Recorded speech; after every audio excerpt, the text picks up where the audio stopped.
नमस्कार, हमारी खास पेशकश में आपका स्वागत है। मैं हूं मनोज मानस और सबसे पहले हम बात करेंगे मनीष सिसोदिया की जमानत की। दिल्ली की आबकारी नीति और धन शोधन से जुड़े अहम मामले में सुप्रीम कोर्ट ने दिल्ली के पूर्व उप मुख्यमंत्री मनीष सिसोदिया को जमानत दे दी है। जमानत मिलने के बाद समर्थक खुशी से झूम उठे। आपको बता दें कि 2 जजों की पीठ दिल्ली के पूर्व डिप्टी सीएम की जमानत याचिका पर आपको बता दें फैसला सुनाया गया। कथित शराब घोटाले में ट्रायल शुरू होने में हुई देरी को देखते हुए सुप्रीम कोर्ट ने सीबीआई और ईडी दोनों मामलों में जमानत दे दी है। आपको बता दें कि मनीष सिसोदिया तिहाड़ की जेल नंबर 1 में बंद रहे हैं। सुप्रीम कोर्ट की जस्टिस BR गवई और जस्टिस KB विश्वनाथन की बेंच ने सिसोदिया की जमानत याचिका पर 6 अगस्त को फैसला सुरक्षित रख लिया था। वहीं फैसला देते हुए जस्टिस गवई ने कहा कि 17 महीने की लंबी कैद और मुकदमा शुरू न होने के कारण उन्हें सुनवाई के अधिकार से वंचित किया गया है। सुप्रीम कोर्ट ने कहा कि वो समाज के सम्मानित व्यक्ति हैं, उनके भागने की आशंका भी नहीं है। मामले में ज्यादातर सबूत भी जुटाए जा चुके हैं, इसलिए उनके साथ छेड़छाड़ करने की कोई संभावना भी अब नहीं है। गवाहों को प्रभावित करने या डराने के मामले में उन पर शर्तें लगाई जा सकती हैं। तो मनीष सिसोदिया को जमानत सुप्रीम कोर्ट से मिल गई है और जमानत मिलने के बाद जहां आम आदमी पार्टी कार्यकर्ताओं ने ढोल नगाड़ों के साथ खुशी जाहिर की है। हमारे विशेष संवाददाता अखिलेश सिंह दिल्ली से ज्यादा जानकारी के लिए हमारे साथ जुड़ चुके हैं। अखिलेश जी, 17 महीने की लंबी जेल के बाद आखिरकार मनीष सिसोदिया को जमानत मिल गई, क्या मायने हैं इस जमानत के? सुप्रीम कोर्ट ने आज मनीष सिसोदिया की जमानत को लेकर जो फैसला सुनाया और उसमें ऐलान किया कि आज मनीष सिसोदिया को जमानत दी जाती है। उनको अब तक जेल में करीब 17 महीने तक रखा गया और कोर्ट की जो कार्रवाई लगातार चलती रही, कहीं न कहीं उसमें कोई खामियां जरूर रहे कि निचली अदालत से लेकर ऊपरी अदालत तक आकर उनको जमानत मिली। और खासकर जब 2 जजों की बेंच ने जब सुनवाई की, उसमें पहले जज थे कि BR गवई और दूसरे थे KB विश्वनाथन। 2 जस्टिस की बेंच ने जब सुनवाई शुरू की तो उस सुनवाई के दौरान उन्होंने जब फैसला सुनाया कि मनीष सिसोदिया को जमानत दी जाती है और उन्होंने कहा कि किसी को जेल में रखना ये उसका अधिकार हनन है और जबकि उसको बेल मिलना उसका अधिकार है। किसी को भी किसी चीज से का बहाना बनाकर और किसी तथ्यों को छेड़छाड़ को लेकर उसको रोकना ये गैर कानूनी। उन्होंने कहा कि सारे के सारे तथ्य कागजी हैं जो कि सुप्रीम कोर्ट के कब्जे में है। ऐसा कोई है नहीं जिसको जिस चीज की छेड़छाड़ वो कर सकते हैं। और उनको जहां तक सवाल है विदेश भागने का, तो उनका पासपोर्ट जमा कराने के लिए कहा गया है। इसके साथ ही साथ कहा गया है कि उनको दिल्ली के किसी एक थाने में अपनी अटेंडेंस लगवानी पड़ेगी सप्ताह में 2 बार, तो वो भी उसके लिए तैयार हो गए। यानी कहा जा सकता है कि सुप्रीम कोर्ट की तरफ से जब जमानत देने पर कुछ शर्तों के साथ यानी 10 लाख निजी मुचलके पर छोड़ने का जब आदेश हुआ तो इस पर तमाम तरह के सवाल उठे। वहीं लेकिन आम आदमी पार्टी, अरविंद केजरीवाल की सरकार और यहाँ तक भी कहा जाए तो अरविंद केजरीवाल के लिए जो आगे जमानत मिलनी है उसकी भी एक आधार बनेगा। इन तमाम चीजों को लेकर ये एक फैसला अहम माना जाता है कि मनीष सिसोदिया को सुप्रीम कोर्ट से जमानत मिली है। अखिलेश जी, जिस तरीके से आम आदमी पार्टी के सुप्रीम नेता अरविंद केजरीवाल, मनीष सिसोदिया, हालांकि संजय सिंह बाहर आ गए, ये बड़े नेता जेल में थे। अब सिसोदिया के बाहर आ जाने के बाद आम आदमी पार्टी में एक नई ऊर्जा देखने को मिल सकती है। बिल्कुल, क्योंकि दिल्ली के शराब नीति घोटाले के जो आरोप लगे थे वो अरविंद केजरीवाल पर आरोप लगा, मनीष सिसोदिया पर आरोप लगा, संजय सिंह पर आरोप लगा। और सबसे पहले गिरफ्तारी मनीष सिसोदिया किस मामले में हुई, फिर दूसरे नंबर गिरफ्तारी संजय सिंह को हुई और तीसरे नंबर गिरफ्तारी अरविंद केजरीवाल को हुई। हालांकि दूसरे नंबर पर गिरफ्तारी संजय सिंह हुई और उनको जमानत सबसे पहले मिली। उसके बाद पहले मनीष सिसोदिया तीसरे नंबर पर थे तो उनको अरविंद केजरीवाल को ED के मामले में मिल गई, लेकिन CBI के मामले अब तक नहीं मिली है।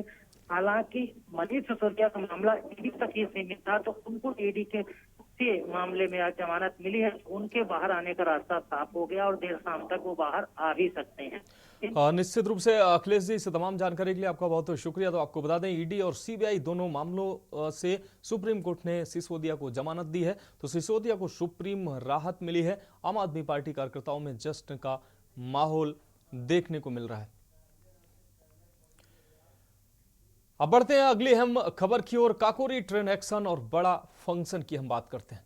आपको बता दें, उत्तर प्रदेश की वीर भूमि काकोरी में शुक्रवार को काकोरी ट्रेन एक्शन शताब्दी महोत्सव के तहत वीरों को नमन किया गया और वीरों के नमन कार्यक्रम का शुभारंभ हुआ। मुख्यमंत्री योगी आदित्यनाथ ने कार्यक्रम का उद्घाटन करते हुए डाक, अनावरण और संस्कृति विभाग द्वारा प्रकाशित पुस्तिका का विमोचन किया और बच्चों के साथ काकोरी शहीद मंदिर के बाहर सेल्फी भी ली। सीएम योगी ने इस अवसर पर कहा कि अब भारत का समय आ गया है, दुनिया की कोई भी शक्ति हमें महाशक्ति बनने से रोक नहीं सकती है। उन्होंने कहा कि आजादी के अमृत महोत्सव में पीएम नरेंद्र मोदी द्वारा जो पंच प्रण दिलाए गए हैं उनको देश के हर नागरिक को आत्मसात करना होगा। यही हमारे अमर बलिदानियों और शहीदों के प्रति सच्ची श्रद्धांजलि होगी। अगर हम इन प्रण को आत्मसात करके अपने कार्यों को पूरा करते हैं तो कोई कारण नहीं है कि हमारा देश विश्व गुरु और दुनिया की सबसे बड़ी महाशक्ति न बने। तो मुख्यमंत्री के द्वारा ये अहम बातें कही गई। आपको बता दें, सीएम योगी ने समारोह का शुभारंभ किया और पुस्तिका का विमोचन भी मुख्यमंत्री के द्वारा किया गया। और संदीप मिश्रा हमारे संवाददाता ज्यादा जानकारी के लिए हमारे साथ लखनऊ से जुड़ गए हैं। और संदीप, आज काकोरी कांड की शताब्दी समारोह का शुभारंभ मुख्यमंत्री के द्वारा किया गया, पुस्तिका का विमोचन भी मुख्यमंत्री ने किया और शहीदों को नमन करते हुए उन्होंने कई महत्वपूर्ण टिप्पणियां की। उन्होंने कहा कि जो पंच प्रण प्रधानमंत्री के द्वारा लिए गए हैं उनको हमें आत्मसात करना चाहिए ताकि भारत विश्व गुरु बन सके।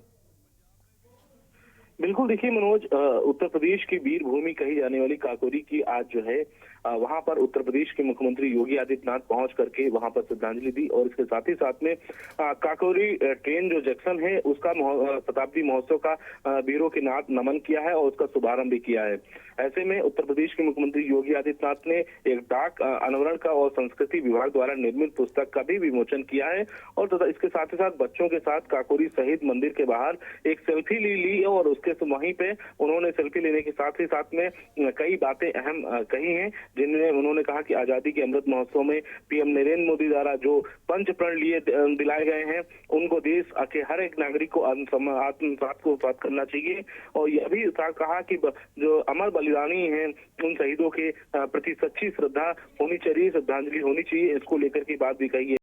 तो यानी कि माना जा रहा है कि काकोरी वहां पर पहुंच करके उत्तर प्रदेश के मुख्यमंत्री योगी आदित्यनाथ ने आज जहां एक तरफ शहीदों को याद किया, उनको श्रद्धांजलि दी, इसके साथ ही साथ में जो उनकी जो प्रेरणादायक स्रोत थे उनको भी याद कराने का काम किया है। इसके साथ साथ वहां की बच्चों को और इसके जो लोग हैं उनको एक नया उपहार के रूप में भी दिया गया है। तो ये माना जा रहा है कि मुख्यमंत्री योगी आदित्यनाथ वहां इस कार्यक्रम में शिरकत करने के बाद विश्व गुरु और दुनिया में सबसे बड़ी महाशक्ति बने, इसका भी प्रेरणा देते हुए ये बात कही है। जी संदीप मिश्रा, इससे तमाम जानकारी के लिए आपका बहुत शुक्रिया। तो आपको बता दें कि स्वतंत्रता सेनानियों को नमन करने के बाद मुख्यमंत्री ने देशवासियों को संबोधित करते हुए ये अहम टिप्पणियां की। उन्होंने कहा कि अगर हम भारतवासी जो कुछ चीज़ों को हम साध लेते हैं तो हम निश्चित रूप से विश्व गुरु बनेंगे।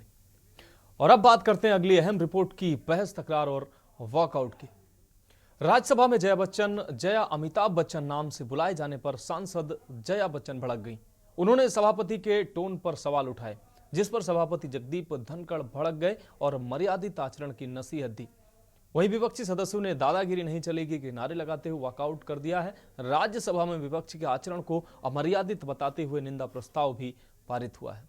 दरअसल राज्यसभा में कार्रवाई पूरी होने के बाद प्रश्नकाल शुरू होने से पहले विपक्ष ने मल्लिकार्जुन खड़गे को लेकर घनश्याम तिवारी की ओर से की गई टिप्पणी का मुद्दा उठा दिया।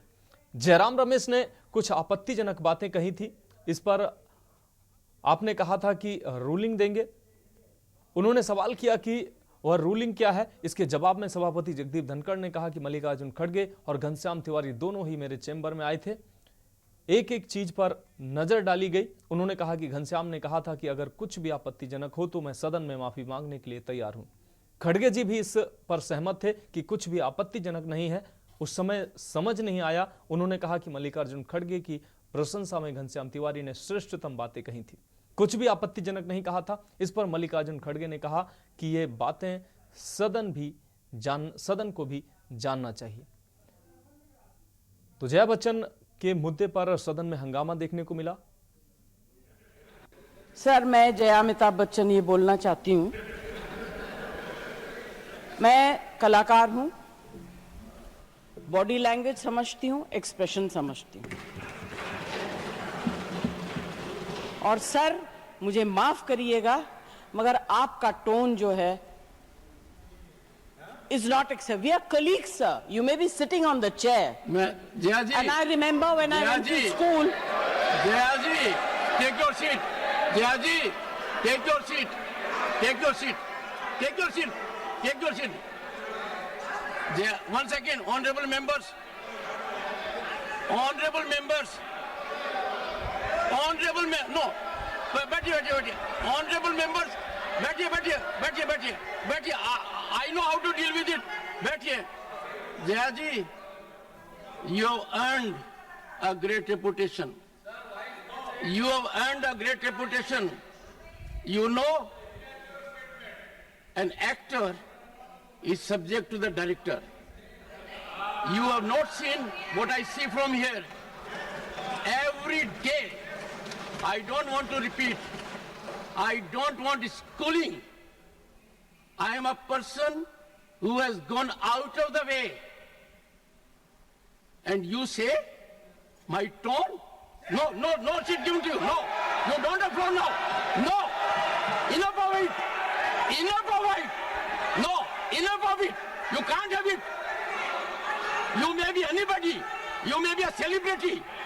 You have to understand the decorum. No, nothing doing, nothing. No, not at all. I will not bear it.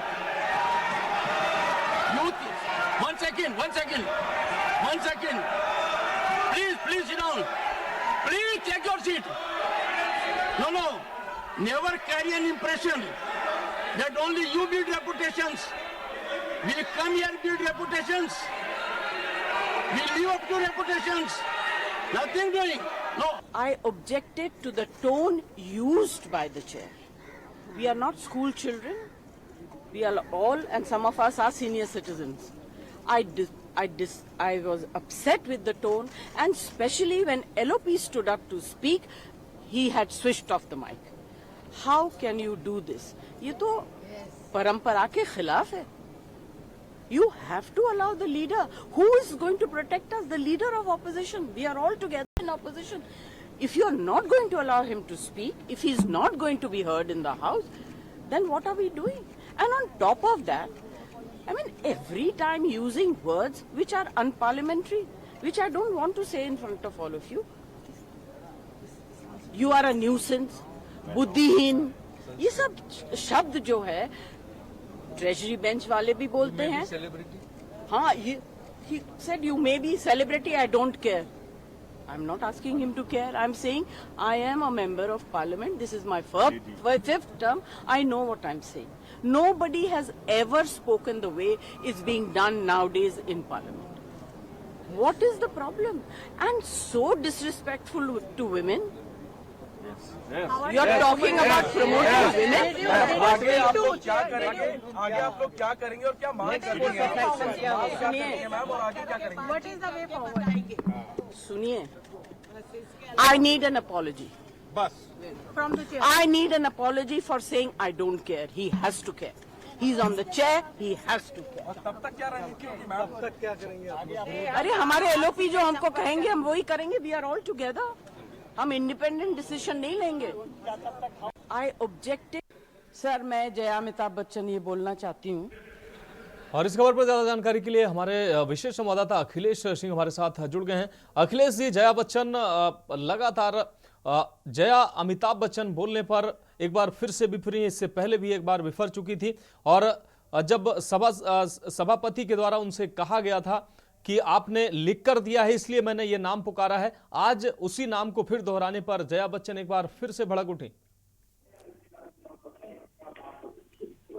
देखिए, राज्यसभा की जब कार्रवाई चल रही थी, कार्रवाई के दौरान जब सभापति जगदीप धनखड़ के द्वारा जया बच्चन का नाम लिया गया, उसमें कहा गया कि जया अमिताभ बच्चन का नाम लिया गया. इसको लेकर एक बार पहले भी जया बच्चन नाराज हो चुकी थी. आज फिर वो दूसरी बार वही तरह का माहौल देखने को मिला और जया बच्चन फिर विपरीत उसके बाद हंगामा हुआ। हंगामा होने की वजह ये भी थी कि कांग्रेस के राष्ट्रीय अध्यक्ष और अपोजिशन राज्यों में मल्लिकार्जुन खड़गे जया बच्चन के समर्थन में खड़े हुए और जब उन्होंने बोलना शुरू किया तो उनकी माइक को बंद कर दिया गया। जब माइक को बंद कर दिया गया तो वो जया बच्चन के पक्ष में कुछ भी नहीं बोल पाए। इसके बाद विपक्ष के सांसदों ने हंगामा किया और राज्यसभा के सदन का वॉकआउट कर दिया। वॉकआउट करके जब बाहर हो गए, यहाँ तक भी मल्लिकार्जुन खड़गे के साथ साथ जया बच्चन के साथ सोनिया गांधी भी सदन से बाहर आ गई।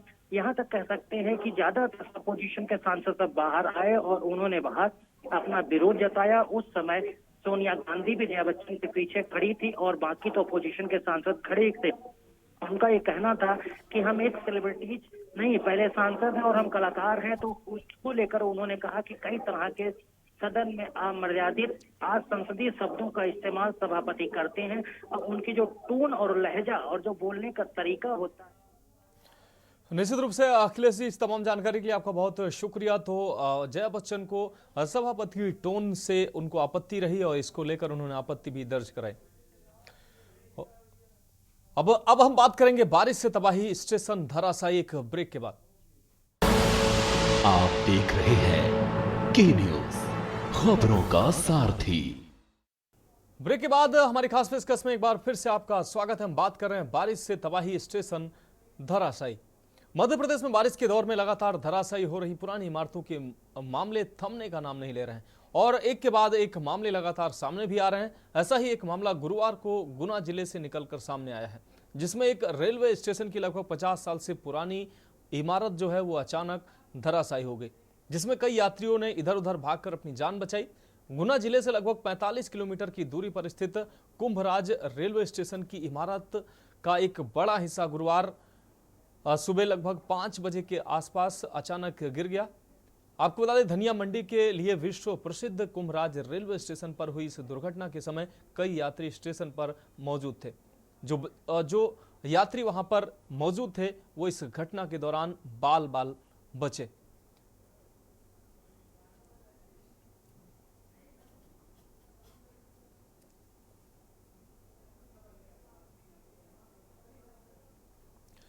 तो गुना में लगातार घटनाएं हो रही हैं और ऐसे में अब पुराना जर्जर रेलवे स्टेशन का एक बड़ा हिस्सा गिरा है, जिससे कई लोग बचे हैं।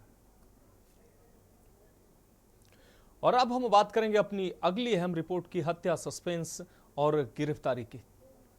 बरेली पुलिस को बड़ी कामयाबी हाथ लगी है। पुलिस ने महिलाओं की सिलसिलेवार हत्या करने वाले साइको किलर को गिरफ्तार किया है। आपको बता दें, नवाबगंज के रहने वाले साइको किलर ने 6 महिलाओं की हत्या की बात स्वीकारी है। हालांकि 9 से 10 महिलाओं की हत्या की बात की जा रही थी, लेकिन इस साइको किलर ने 6 महिलाओं की हत्या की बात स्वीकारी है। सभी घटनाओं में हत्या का जो तरीका था वो एक समान था। महिलाओं की चुनरी या साड़ी से गला कसकर हत्या की गई थी। वही घटना का राजफास भी साइको किलर के रूप में ही हुआ है। हैरान करने वाली बात यह है कि जानकारी यह सामने आई है कि आरोपी के सौतेली मां से विवाद चलता था। इसी के चलते वह सौतेली मां की उम्र की जिन महिलाओं को देखता था उसमें सौतेली मां का प्रतिबिंब उसे झलकता मिलता था, जिसे देखते ही उस उम्र की महिलाओं को देखकर वो उग्र हो जाता था। इसी आक्रोश में उसने 6 महिलाओं की हत्या कर दी। एसएसपी अनुराग आर्य ने इस घटना का खुलासा करते हुए बताया है कि आरोपी नवाबगंज थाना क्षेत्र का निवासी है।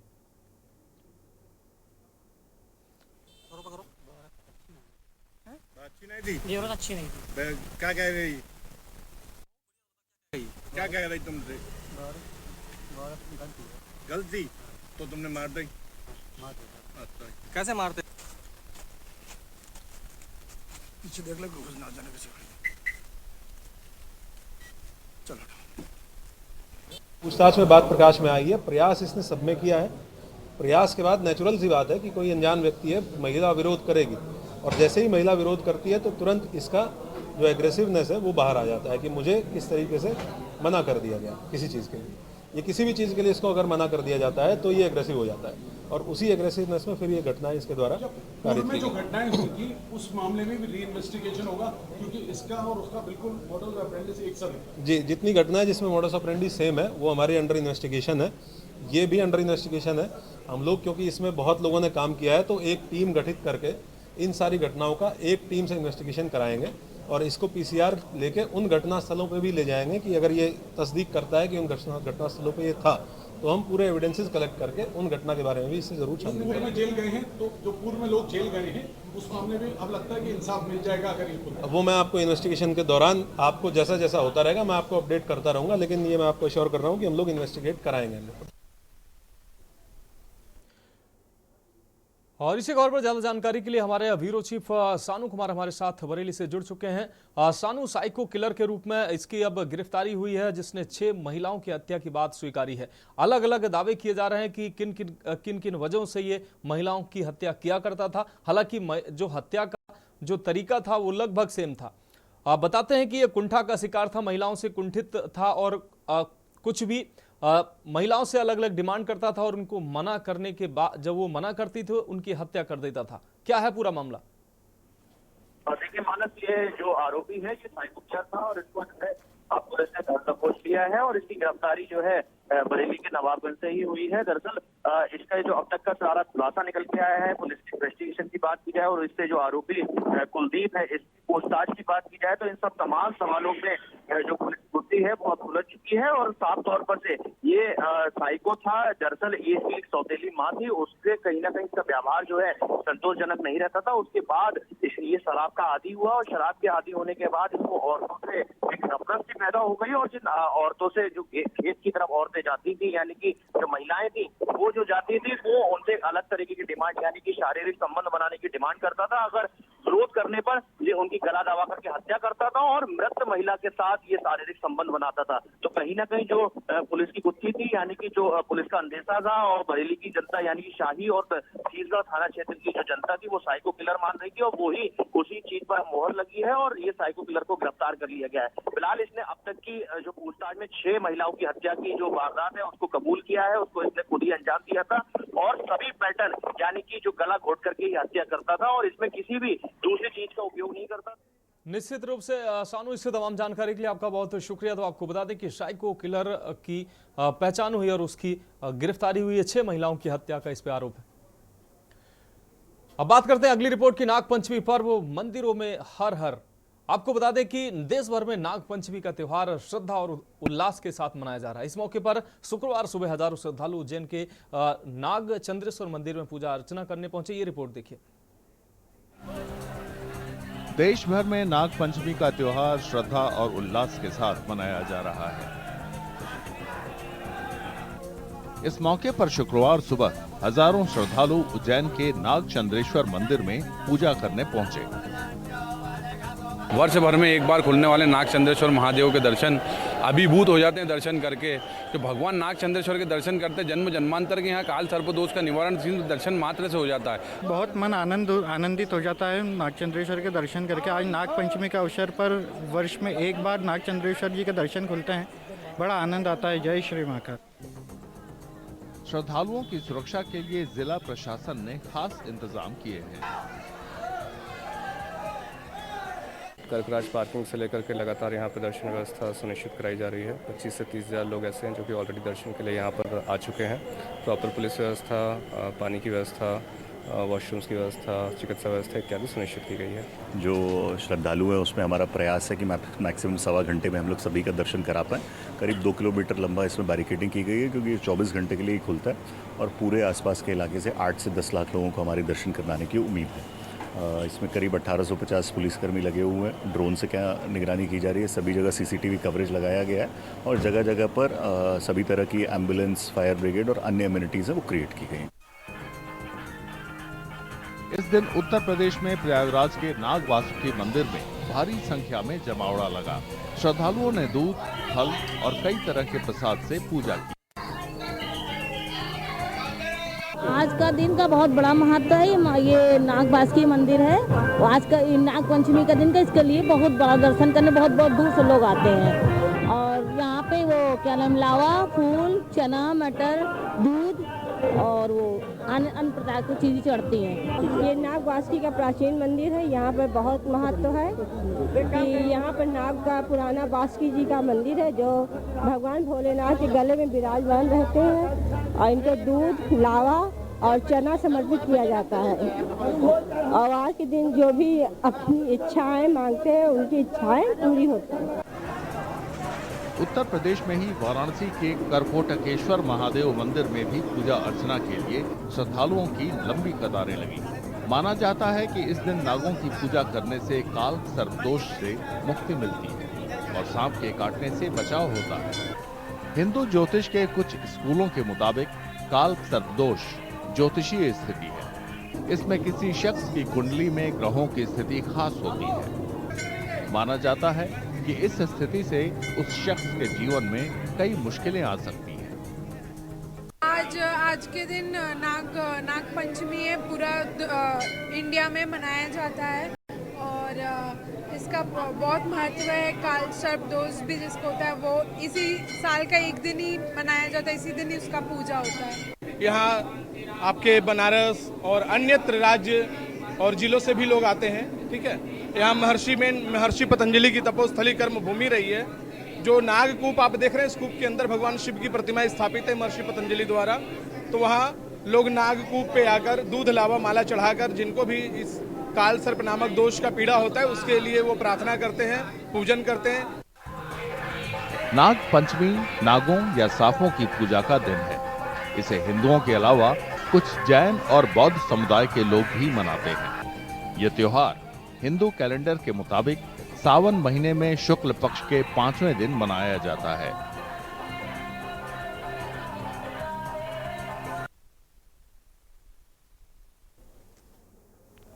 तो हमारी खास पेशकश में फिलहाल अभी के लिए मेरे साथ इतना ही। मुझे दीजिए इजाजत और आप देखते रहिए के न्यूज़ इंडिया।